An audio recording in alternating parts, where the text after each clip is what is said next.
By the 2nd century BCE, the city of Rome reigned supreme in the western Mediterranean. Through centuries of endless warfare, the Romans had conquered a wide variety of peoples, including Etruscans, Samnites, Greeks, Sicilians, Iberians, and Carthaginians. Though some of these conquered peoples were fortunate enough to be made Roman citizens, a vast number of them were taken as slaves.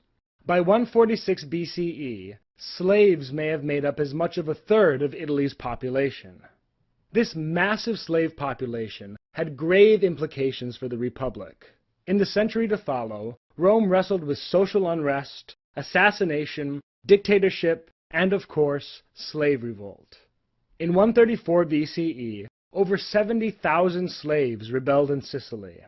They decimated an entire Roman army before finally being quelled, only to revolt again in 104 BCE. But the most terrifying slave revolt occurred in 73 BCE, when a gladiator named Spartacus led a band of fugitive slaves on a rampage across southern Italy. Unlike previous slave revolts, this one had a core of trained fighters in Spartacus and his fellow gladiators. As Spartacus defeated legion after legion, more and more slaves flocked to his army, swelling its ranks to nearly 70,000. It took Rome nearly 3 years to defeat Spartacus. When his army was finally routed in 71 BCE, Romans wanted to make sure no slave ever got the thought of rebellion into their head again. 6,000 slaves were crucified along the Appian Way, from Rome to Capua, to serve as a grisly reminder of the price of rebellion. Terrifying as the Romans found these slave revolts, they were only the most obvious symptom of the slave problem. Slaves were not the only people dissatisfied with their lot in the Roman Republic. The city of Rome was divided into 4 classes, of which slaves were at the bottom. At the top were the senators, 300 ancient and wealthy aristocratic families who ran the Senate. Beneath these were the equites, a slightly larger class comprised of the lesser nobility and wealthy commoners. Beneath this class were the plebs, or common citizens of Rome. Though this class comprised the vast majority of the Roman population, they controlled only a small fraction of its land and wealth. The plebs still ranked better than slaves, in that they were free. However, this freedom meant very little to the thousands of poor plebs inhabiting Rome, to whom freedom meant choosing whether to starve in the city or to starve in the country. How did things get so bad for the common plebs of Rome? Well, for the last couple centuries, while the plebs had been out conquering new territories in the Roman army, the upper classes had been buying up all the good land in Italy, using slaves from newly conquered lands to farm huge plantations. This left many plebs with no land to support themselves in the country, so many of them moved to the city. Yet the story was the same in Rome. The senators and equites had control of the city's many trades, and staffed them all with slaves. By the mid-2nd century BCE, the vast majority of Italy's farms, mines, mills, and manufacturing ran on slave labor.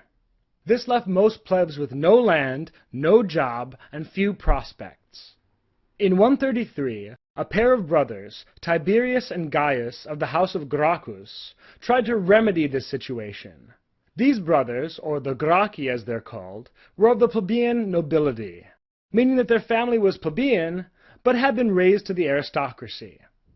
Despite their noble upbringing, the Gracchi tried to find ways to help the plebs. Perhaps they did this out of sympathy for the plebs, being just a few generations from being plebs themselves, or maybe the Gracchi simply had the foresight to see what so many Roman aristocrats refused to see. Unless Rome found a way to give the plebs a greater stake in the Republic, they were going to have a revolution on their hands.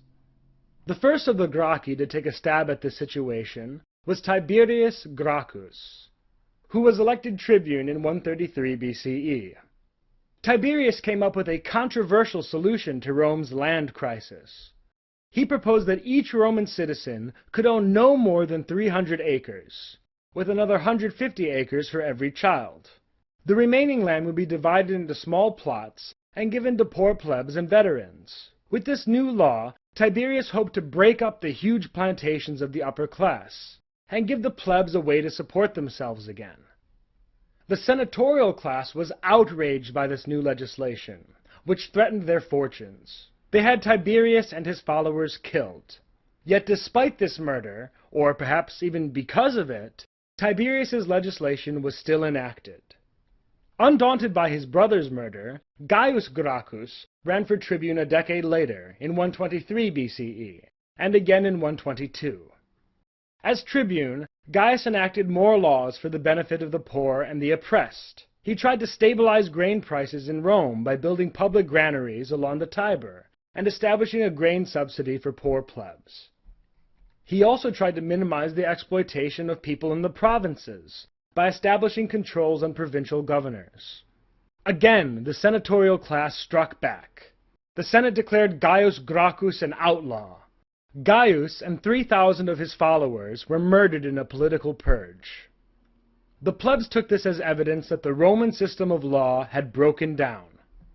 The plebs had their own legislative assembly, which was supposedly just as powerful as the Senate. They also had plebeian government positions, like the tribune. They had attempted reform through these normal, legal channels, and what had happened? Their leaders got murdered. Though the Republic had matured to allow plebs more power, the aristocracy refused to play by the rules. The plebs needed to find a leader that could stand up to the aristocrats of Rome without getting murdered. They thought they'd found such a leader in the ambitious general Gaius Marius, who had won great fame campaigning in Africa. In 107, Marius was elected consul by the plebs. Because Marius had an army at his back, the Senate could not just dispose of him as they had the Gracchi.